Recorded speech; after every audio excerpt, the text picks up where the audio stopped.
have the honor to have Mr. Jack Fallack with me today. We're going to speak about a few things. First, we're going to go into Mr. Fallack's life. And really, the point of this episode is going to be to introduce the tuition topic, education. About 3 years ago, when the whole Get Aguna crisis was happening, once that was done, we started with this topic of solving the crisis, the education and tuition crisis that we currently face. Mr. Fallack was nice enough to come on back then, so we kind of want to pick up where we left off. All right, but anyway, let's go into it. Mr. Fallack, how you doing today? I'm doing very well, thank you. Thanks for coming on. Thanks for being on the Circle Drawer podcast. By the way, it's available on YouTube. We have clips on Instagram. Please like, share, comment, follow. If you want to contact us directly, thecircledrawer@gmail.com. And so, Mr. Fallack, tell us a little bit about yourself. I was born in Brooklyn. I moved to Providence, Rhode Island when I was 8 years old. Mm-hmm. And I lived there for 6-7 years. My father had a business there. My father was a retailer. Mm-hmm. And he subsequently became a very popular personality in this Syrian community here in Brooklyn. He was very close to Rabbi Jacob Kassin, Alav Shalom. Ham Yaakov. And he was that close to him that Rabbi Kassin used to send to my father people that were struggling with divorce and business problems. And my father solved many, many problems over the course of 50 years. Nobody ever said he made a mistake. It was always fair. His name was? My father's name was Isidore Fallack, also known as Earl Fallack. Okay. Very popular and famous person in the community. He was featured in the Legend book by Manesh. Yes. Right? Mm-hmm. He was Susan one Manesh, of the personalities in there. Mm-hmm. And I actually have a picture of my father with Rabbi Kassin and his wife and my mother. Wow. I have it with me. And I want to, so that's my mother here. And this is my father.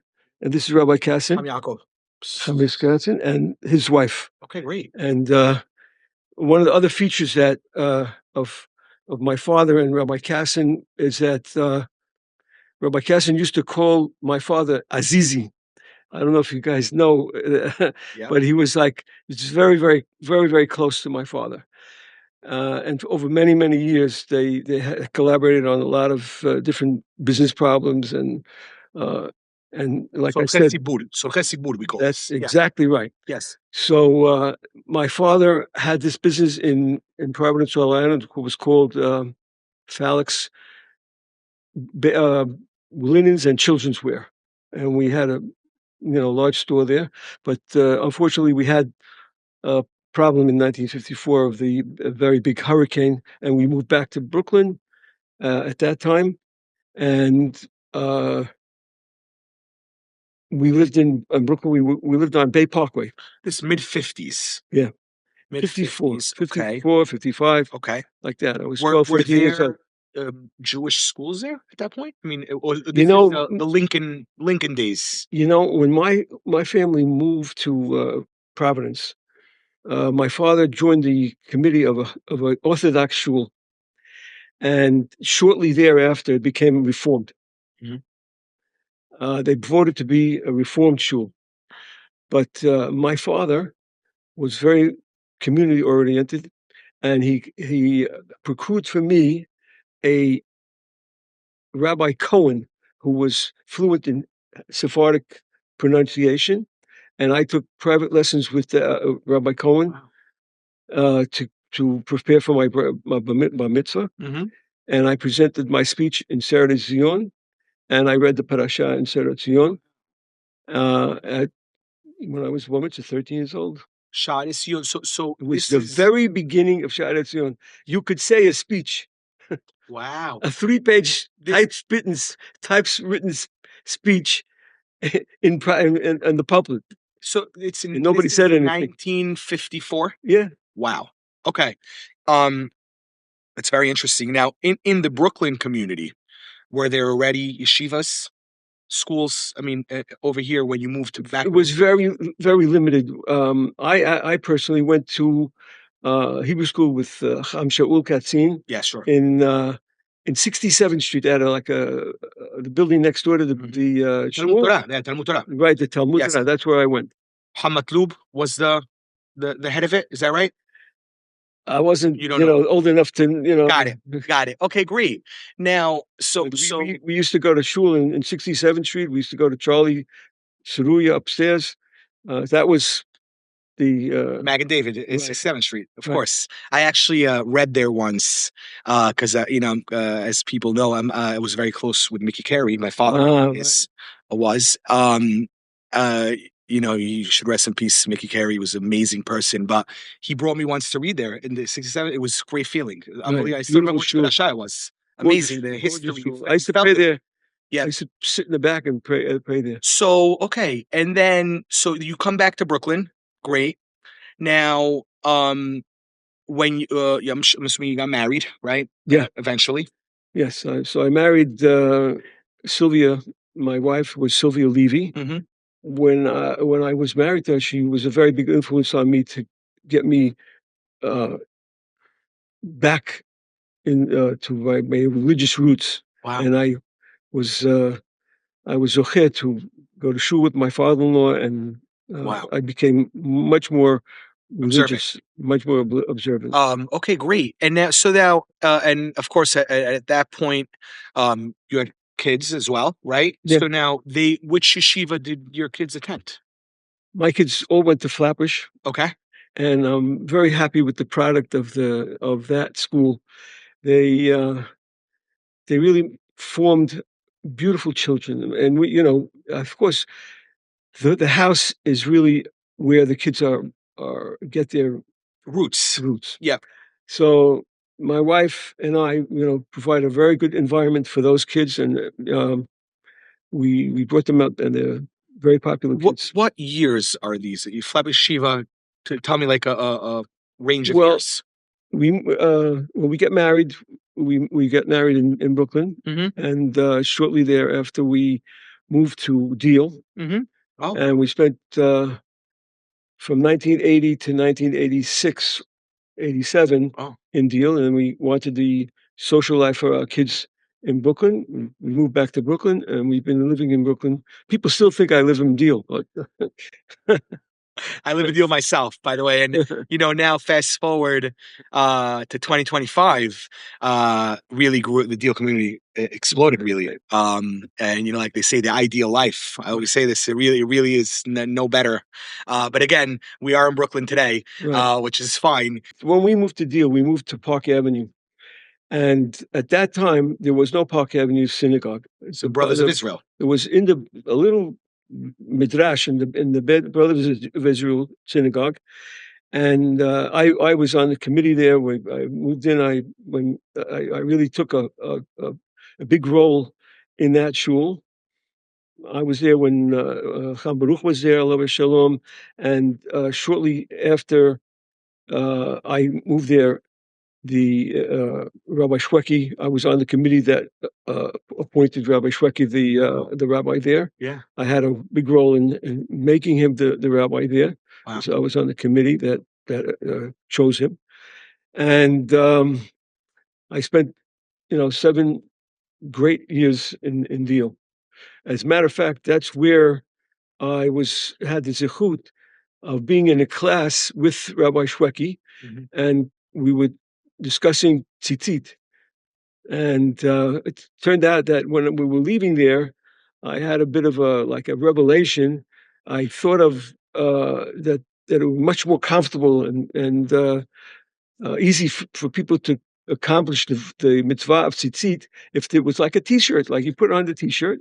Michael Fallis took me to he had children's dress factory in Asbury Park. And we went there, we made a paper pattern, and we cut the first real nitzit in that Wow. place. So you're the, I mean, yes, let's get to that. So you're the creator of Mitzi. I was. Wow. I know it. I actually know it well. I've used it myself Right. in the past. That's amazing. Big zechut. Big zechut, Yeah. right? One of the big mitzvot we have.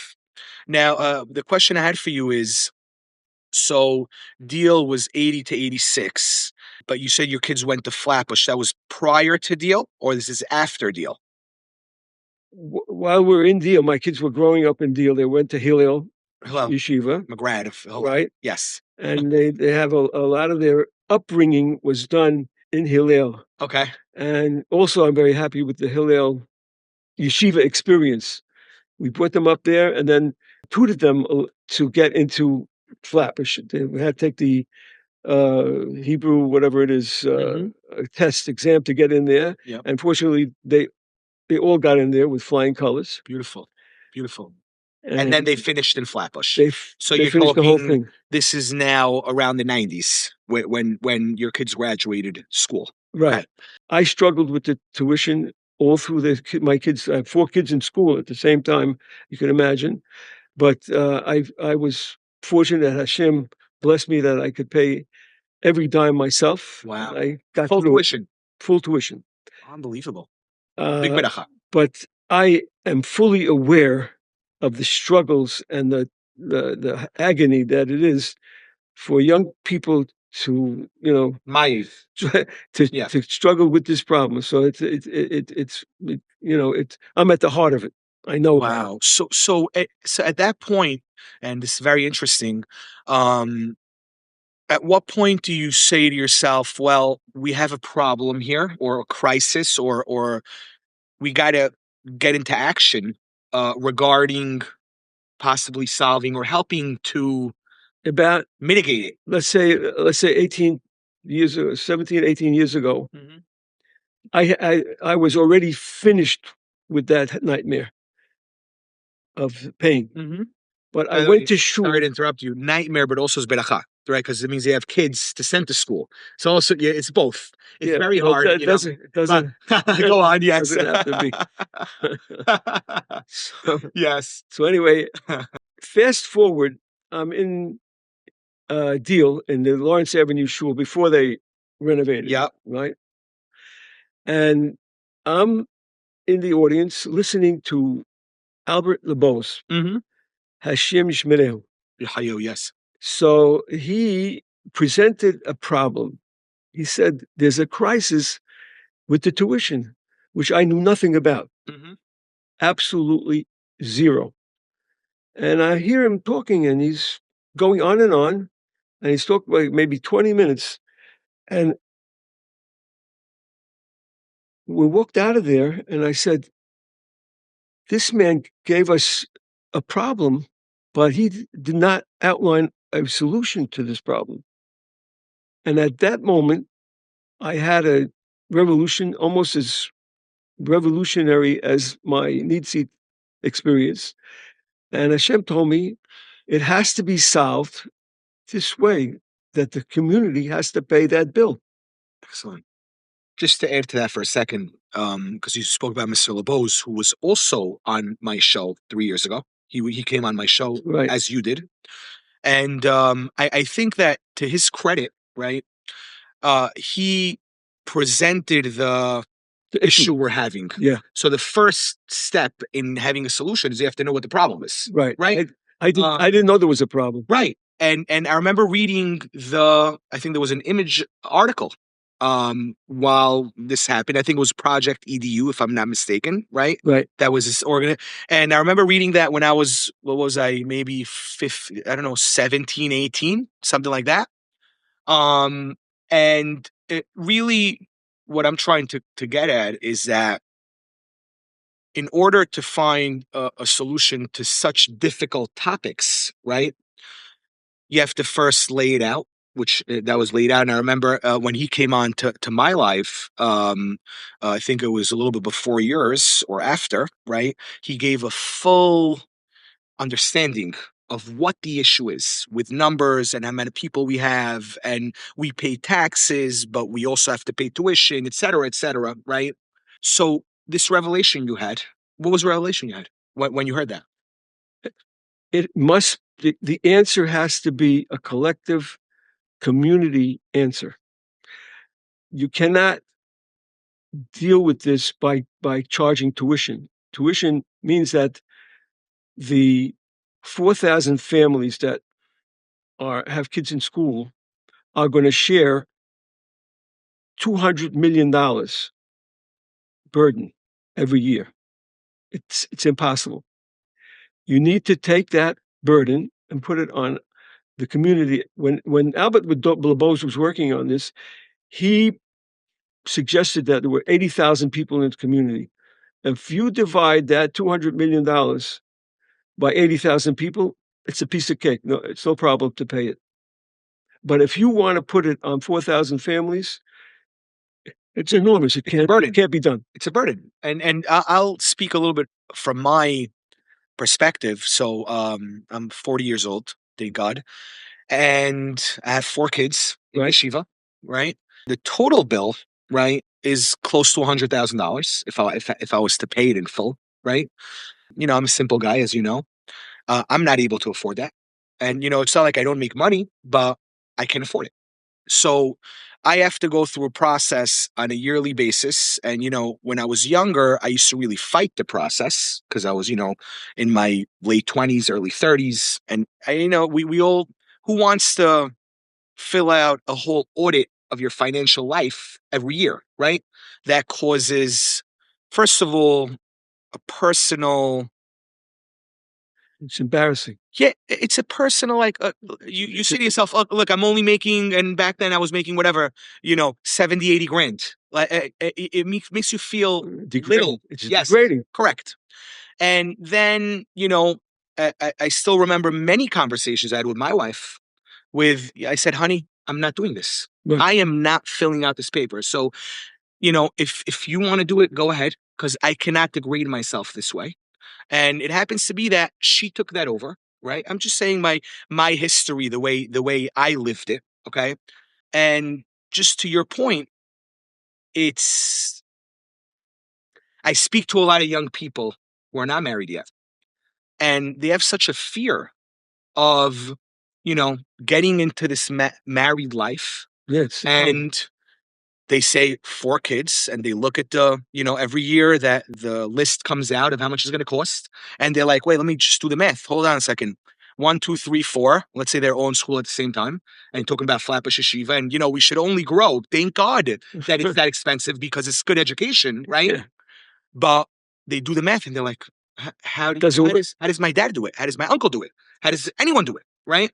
So, you know, I think credit to you that you got this revelation even after you were done, and you were blessed enough to pay for everything, you know, 100% of it, which most of us cannot, right? I try to wiggle out of it. And we all do. So, and another thing I wanted to bring out to your attention for a second is, okay, so we fill out the forms. Very nice. Now, that also creates an environment of, let's just say, my in-laws take me on vacation, right? I don't pay for it myself. They're nice enough to bring me. You know, maybe I pay airfare, they pay the board, right? The hotel, whatever it is. But it creates a situation where, like, should I put that in there? Should I not? Right? Should I lie to the committee? Maybe, right? It creates a thing where, why do we have to be dishonest, right? When we're dealing with our kids' school, right? You should not want to be dishonest to the school or to the business office. But this happens all the time. We all know the stories. And, you know, like you said, the burden on the 4,000 families is a massive burden. The ones that could do it, God bless them. But what I know is that 60 to 70% of these 4,000 families cannot afford it and have to go through this process. Right. Now, let me tell you something. We're at the point now where we have to have a little Devar Torah. After the fact, Rabbi Raymond Haber showed me in the Aruch HaShulchan, Yishon, he states that the responsibility for education of the community is not on the parents. The responsibility is on the sibur, on the congregation. If you look it up, you look up the halachot of Talmud Torah. Mm-hmm. He clearly states that the burden of the tuition is on the community. So, how to get the community to pay for it? That's the problem. That's That's the amazing. issue. That's the issue. What I will tell you is because I also have looked, and to me, when I look at halakha, I always go to Harambam first, always Harambam. Okay. And according to him, right, and he gets it from the Gemara, really the responsibility for every Jew to impart a Torah education to their male, really it's to the males, right? Yeah. La'awalato Barach, of course, is on every father. So it's mitzvah for, let's say me, I have two boys, right? For me to get an education or a tutor like you had, right? To teach them the Torah, Nevi'im, Ketubim, Mishnayot, like this, right? To make them a Jew, Absolutely. well-rounded Jew. But the paying for it is the problem. The paying for it is the issue. The issue is the problem, the payment.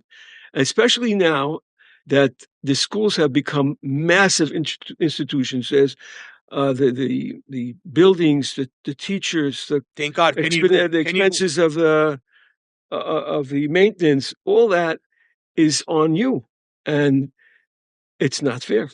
It's not fair. I mean, it's not fair. It's not even doable. If I was to rephrase that, I mean, we live in a very blessed community, right? Now, and it's a different community than when they first came in the turn of the 20th century, right? In the 1910s and 20s and going forward, right? We grew exponentially, thank God, right? Both in number and in wealth and in everything else, right? But to have this kind of crisis, right, in a community this blessed, right, also doesn't make so much sense, right? So to your point that it should be on the community as a whole, right? I think you have a very good point in that. And if you want me to, let me say a quick debar Torah on that. Parashat Kitisa starts, Kitisa et rosh bnei Yisrael lefkudehem. They finish Har Sinai, they give them the first berit, call it, that Moshe Rabbeinu gave, El HaMishpatim, right? Now what's next? Right? He comes down, Kitisa et rosh bnei Yisrael lefkudehem, count the people, count them, Kitisa. Venatenu ish kofer nafsho. Each one is going to give, let's say, a kapara, kofer, right, for their soul, right? It was mahasita shekel b'shekel hakodesh. Good. And this was going to go where? To the Mishkan. Now, nowadays, no Mishkan, right? We have Knis, we have this Mikdash Me'at, but we also have, which we have the most gorgeous shuls, anywhere, right? If you walk to a SY Knis, I mean, it's beautiful, right? Right? Now, but if we were to, let's say, reinstitute Mahasit Sheker, right, and with whatever the number is that's needed, okay, to me that's secondary. But if you institute Mahasit Sheker, you give Teruma Ladonai, correct? Teruma to God. How could we give it Teruma to God now? Who do you give it to? What better than to give it to our children? That's my Devar Torah about it. What better? What better recipient to this Teruma than to bring up a new generation in the way you were brought up, in the way I was brought up, and all of us in this wonderful community. Right. So let's just go a little bit of a segue into. I know you have, and I've heard your solution many of times, and I believe in it a lot. Right. Okay, but give us a little brief overview of what you think the right solution is. You have close to 20 years of toiling and working on it as well, right? So just to tell the audience of who we're speaking to. When I first came up with the solution to this problem, so I approached several of our wealthier and community-minded people, and they were into it. But I really think that the idea had not really gelled the proper way. The original approach that I had was somewhat problematic. And you know how generous our community is. So you have our top wealthy donors that have been really sustaining our community. And, you know, some of the people that I've approached, very wealthy people, have said, you know, it became now, even for them, impossible to do. Wow. You know, as generous as they are, giving millions of dollars to schools, literally millions. So it became too burdensome Even for for them. these people to do. So the approach that I'm have been suggesting to them and to the community at large and to you people that are watching is that we have to split it up. We have to say that each one of us is responsible for a small portion of that 200 million that we are outlaying every year. Maybe by now 250 could be with the inflation we had.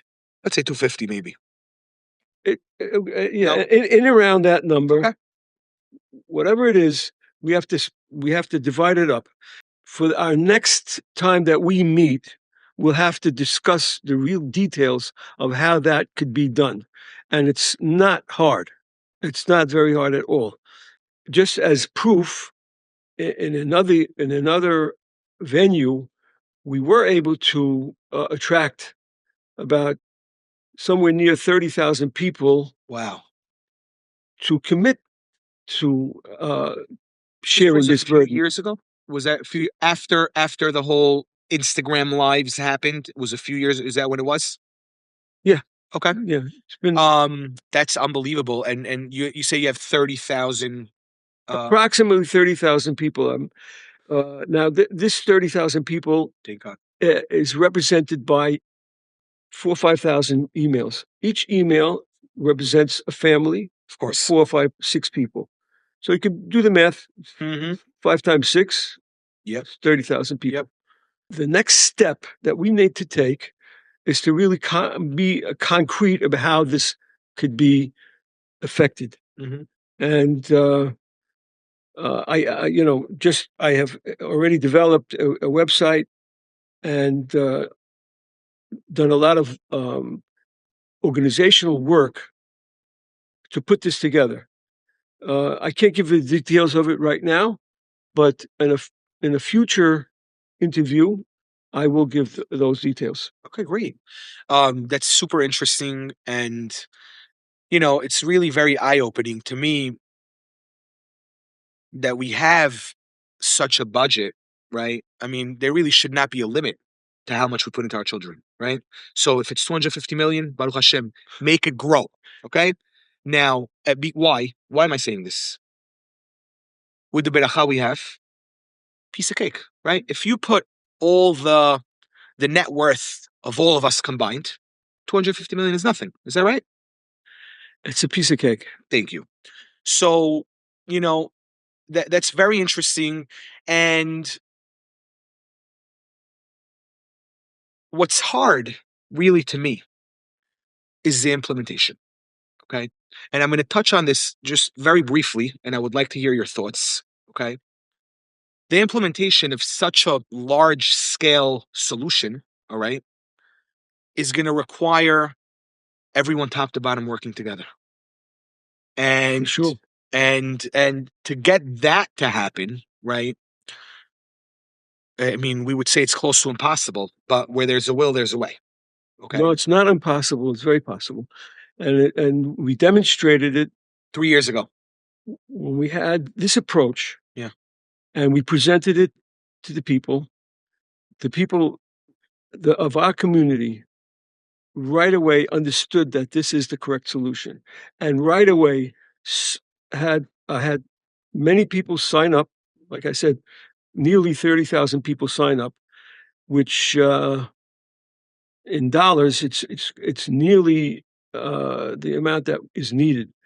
When you think that the amount of money that people would contribute with this general let's say, education fee that we're proposing, that in addition to the money that we get as grants from the government for many different programs in schools, and in addition to a lot of the larger donors that give money, it's not a problem Piece of cake. to actually pay that $250 a year burden when we're spreading it out among all the community members. As long as everybody feels the responsibility that they are invested in solving this problem of the tuition for our schools, and knowing that the schools, the yeshivot, are the lifeblood of this community.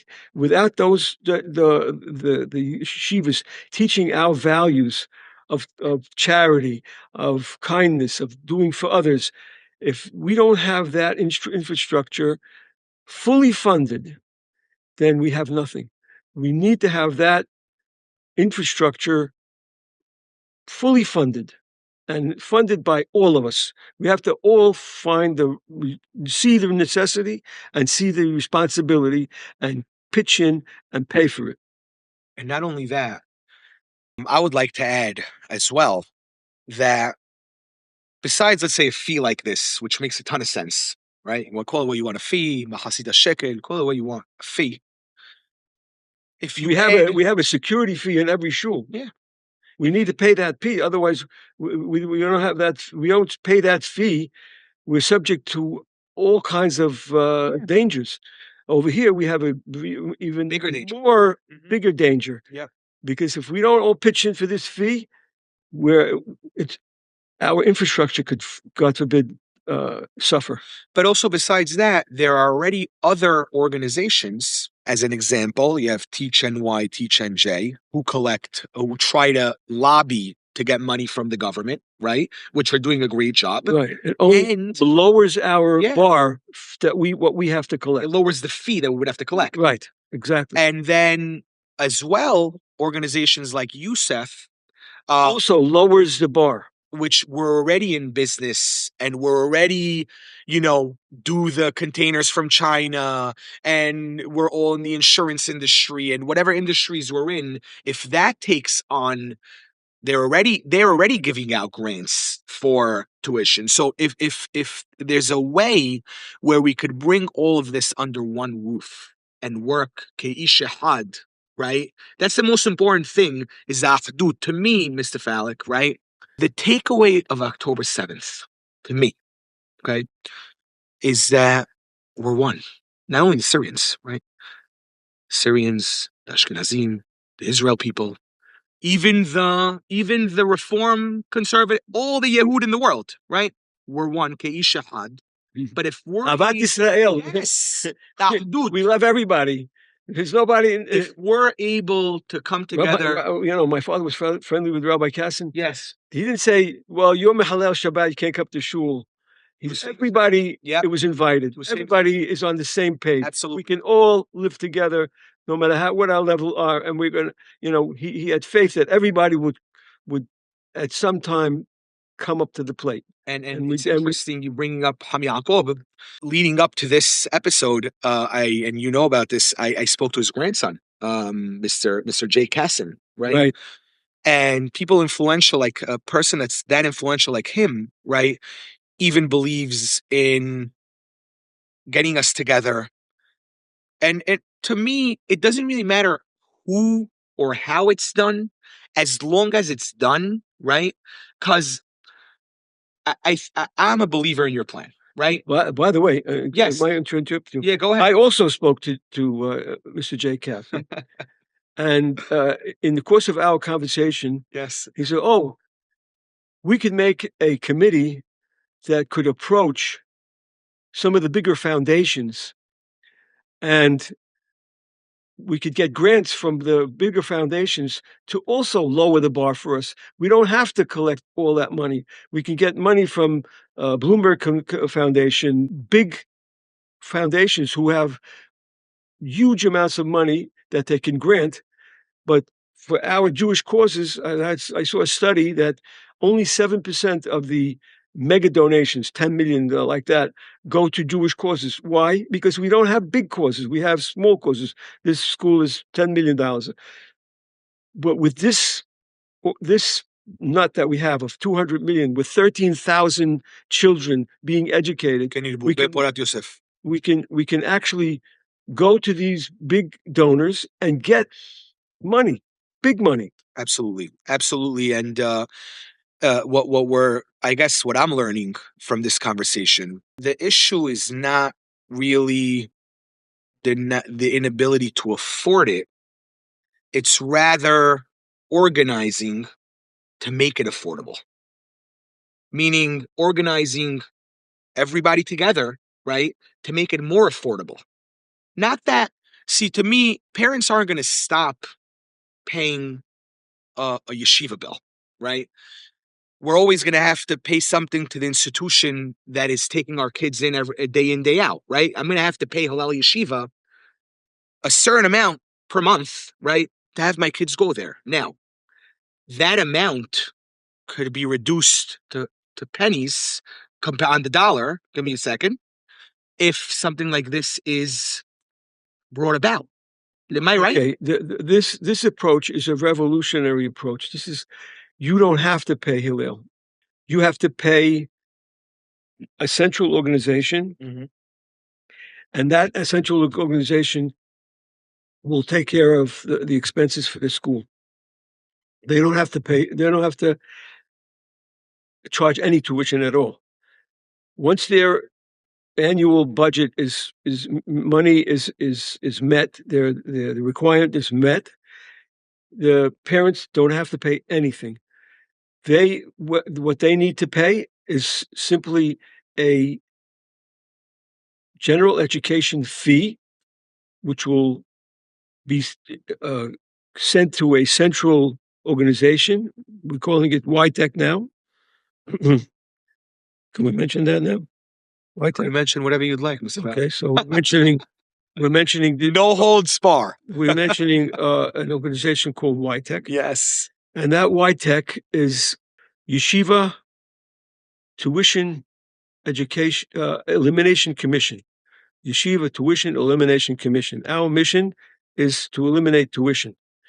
So it's a revolutionary idea. You don't have to pay tuition. You have to pay this organization. And by paying this organization and that organization paying the school, so the pass-through means that whatever you pay in is tax deductible. Big advantage. Big advantage. If you're, let's say you pay $3,000 a year per person in your family. So that $3,000, if you're in the 40% bracket, which most of the people are, it would wind up being like $1,200. Wow. So it's time for us to see things wisely and to do things in a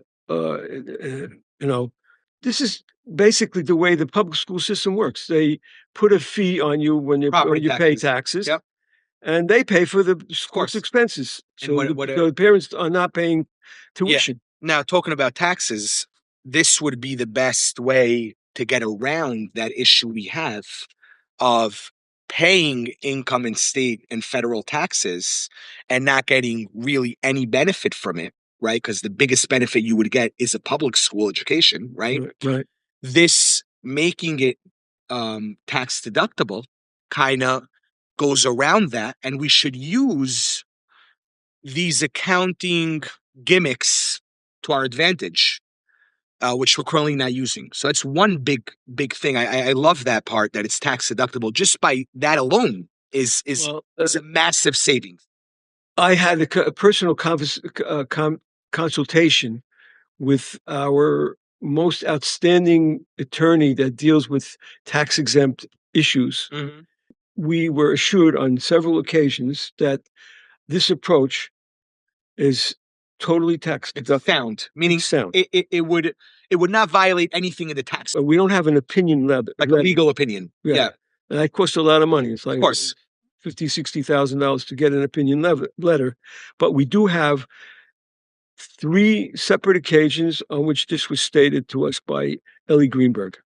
And now that I'm thinking about this, now that Trump's in power, thank God, right? Yeah. And the connections that we have to Donald Trump, right? Going to the influential leaders that we have, right?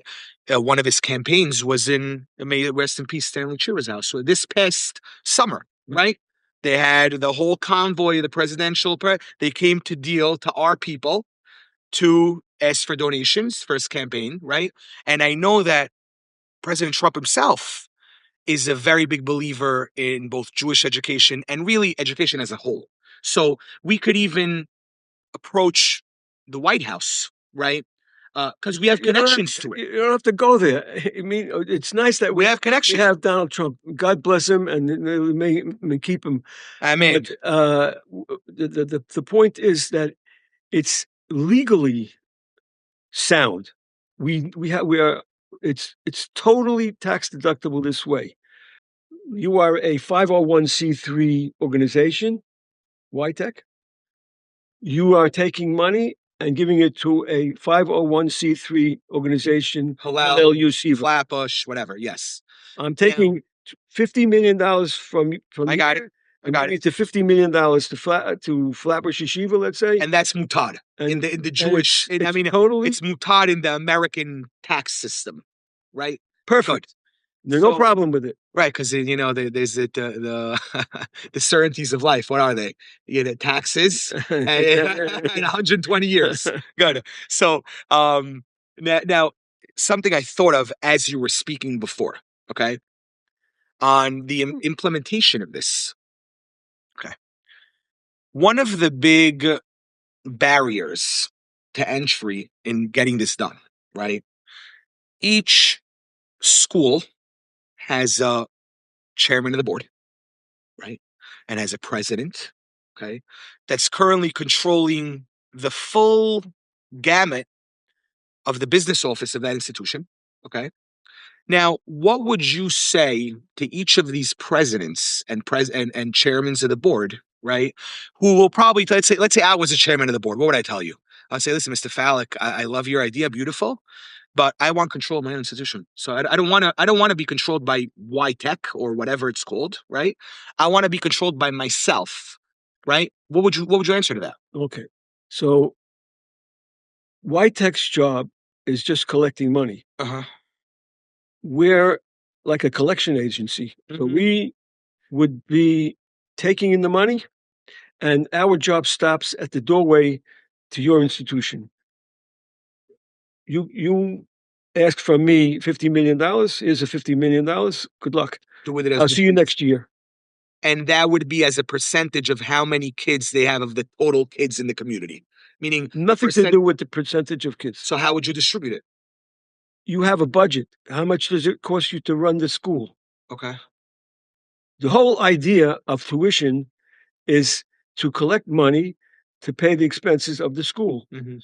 If your expenses are paid, of course, you don't need to collect tuition. You have, let's say, it's like you have a big donor. You have a huge community donor, and he says, forget about it. I have $50 million for you.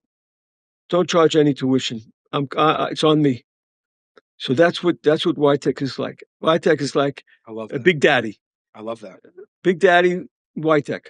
We collect the $200 million that it needs to run your schools, and we dole it out to each individual institution. And what I would say further to that is besides that, let's just say they want control and whatever it is, this institution cannot happen unless the presidents and leaders and rabbis of our community get together.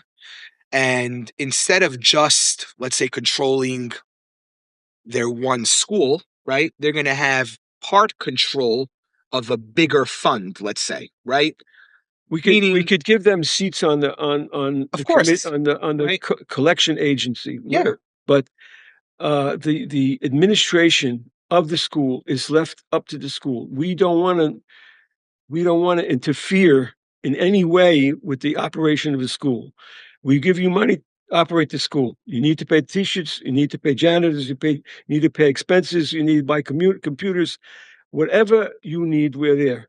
And since it's a central collections agency for all the schools, so we can really have economies of scale. Economies of scale means, like, if you buy insurance for all the schools, you're going to get a much cheaper price than On the you going wholesale for, retail. Yes. Yeah, it's you like a know, wholesale cost. you're going to buy 2 toilet paper. You can get a lot better deal if you're buying for Got it. 20 institutions. Container loads versus So, whatever. so there are many features of having a central collection agency. And another thing, when you have to, as an institution, that's a school, go to every school, every shul, and make a drive every year, that could be eliminated. I sit through it myself. I'll tell you, I'm a You know, reader. I'm a reader, and in the summer, thank God, when people come to deal, it's the best time. We used to say, like, as deal people, like, oh, let the Brooklyn people like go back to Brooklyn, but really, the funnest time of year, right, is when we're all together right. in this one Jersey Shore. So anyway, I have to sit through these drives every Shabbat. Now comes Magen David. Naka, Hillel, Flatbush. It's the same speech over and over. Oh, we have X amount of students. Please help us out. You know how hard it is. And this, that. There's So, a lot of begging going yeah, on. and not only will it help the, 60 to 70% who are on the assistance, right? It's also going to help those men who give of their time to raise money for this cause. So there's, it solves a lot of problems with one. You mentioned administration. So every school has a collection agency in Yep. its inside, and we have to Business pay office, a for business all those office. people, their business office. I'm We have well to aware pay of for it. those By the way, I people. love the Hillel Yeshiva business office. Don't take it the wrong way. Love all of you and whoever calls. And, my wife deals with it because whatever the reason is. But love all you there. And whoever does that job, it's a super hard job. Right. It's a very hard job because we only make a limited amount of money and everything's got to be paid. So again, don't take this the wrong way. Go ahead. So that job could be easily shifted to one organization, and then all these 20 business offices could be consolidated into one business office, and save all that. You're saying the same thing we said before. It really is, again, after October 7th, I'll tell you a quick story while we're at this, okay? And it's going to be interesting. There was a soldier that made a speech, right? They finished their Gaza, um, fighting in Gaza, right? Right, the tour of duty. Tour of duty. And they just risked their life Right. for Am Yisrael. Good. They're sitting in this dark room, okay? And at the end of the war, the platoon wanted to say, so what's our takeaway? What's our message we're going to spread to Am Yisrael, right? Because there's a lot of downtime in war. It's not, they say it's not like as in the movies where it's action the whole time. There's a lot of downtime. Okay. They're talking, deliberating. But it should be this, should be that, should be the other. What would they come up with? What would they come up with, Mr. Fallack? We're going to spread a message of ahdut. Ahdut. Why? Why do we have to wait until Lo Alen we get massacred and attacked and whatever October 7th was to unite? Why can't we unite when times are good? Like now. Why not? Right? What stops us? No, what stops us from doing it in the good times, not only in the bad ones? Because, Borei Olam has special ways he runs the world that when we're not united, he makes us unite, right? He runs the world that way. And October 7th was a huge one for the nation as a whole. And I think as the SY community, which to me, we're kind of like the cream of the crop. And again, it's not because I'm Syrian. I've seen all the other communities and I love all the other communities, but we're the cream of the crop in the Jewish world. And again, I'm preaching to the choir, I'm sure. Right. But We have to lead by example. And if anyone's listening who has pull, or even if you don't, to be able to ask our leaders and rabbis to get us together and become ishahad. The sky's the limit. If we become, and when did I learn this, Mr. Fallack? 3 years ago, 2021, 3.5, whatever it was, when we came together for the women that needed a get. It happened in 3 days, like this, kacha, ke'eref ayin, right? So this, if we do come together, and I hope we do, hope and pray. I want to comment on this. Ke'eref ayin, Yeshuat Hashem ke'eref ayin. Right. I want to comment on this. I've had meetings with our really community leader rabbis, and I've gotten, Baruch Hashem, very good feedback and encouragement. And very soon, we'll see all the rabbis united behind this project. That's, honestly, I really think we covered the vast majority of what the tuition as a whole, the education and the burden, the grand nut that we have. Right. And, as a younger, I guess, a middle-aged community member, I want to thank you for your service, right? Because, I know you've done close to 20 years, and I speak to you almost on a daily basis. And I know you live and breathe this. You do. Chazak u'baruch. Chazak u'baruch. I hope that this was informational to everybody out there. Of course, it's not going to be solved by one podcast or by two people sitting together in front of a camera. It's going to take much more effort than that. Okay. And as closing words, I'll let you close first. What do you think our next steps are? Right now, I'm at the stage where I'm going to rely on the rabbis. We're going to have a meeting of many prominent rabbis, prominent and not so prominent, and I'm going to get a consensus from them to go out and really push this idea that everybody in the community needs to participate and see the responsibility to participate in funding our schools, all our schools. That's the next move.